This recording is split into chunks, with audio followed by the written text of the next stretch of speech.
जहर घोर देनी गे दिलवा तोड़ देनी गे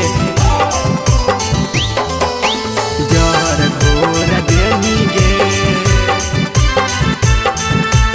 बेवफा रिकॉर्डिंग स्टूडियो नवादा।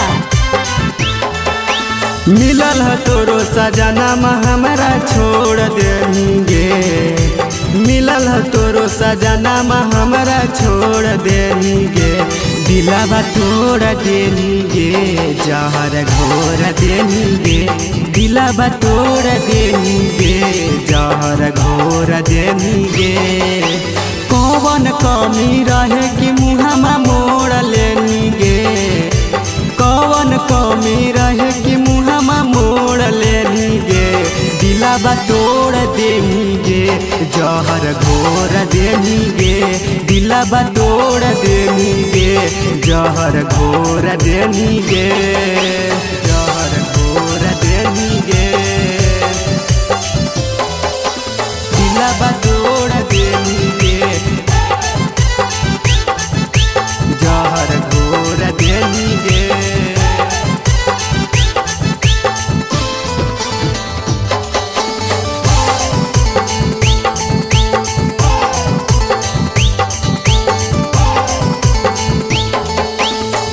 एक के साथ पढ़ो हानि नवादा कॉलेजवा, प्यार के तू ही धरनी नाउले जावा।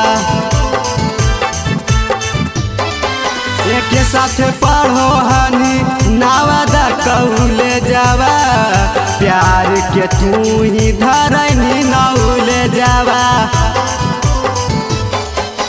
आखिया के आंसू झका झोर देंगे, आखिया के आंसू झका झोर देंगे, दिलवा तोड़ देंगे जहर घोर देंगे, दिलवा तोड़ देंगे जहर घोर देंगे, जहर घोर देंगे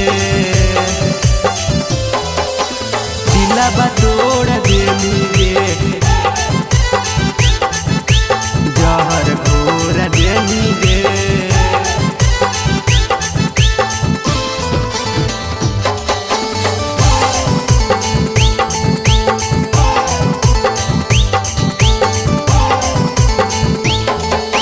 आज काहे छोड़ देनी अमरजीत के साथ गे, होना मा पकड़ो हानि मीठी मीठी बात गे।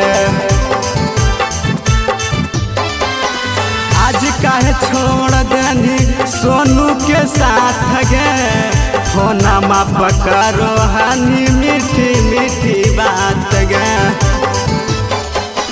हमारा तो दर्द बड़ी जोड़ देंगे, हमारा तो दर्द बड़ी जोड़ देंगे, दिलवा तोड़ देंगे जहर घोर देंगे, दिलवा तोड़ देंगे जहर घोर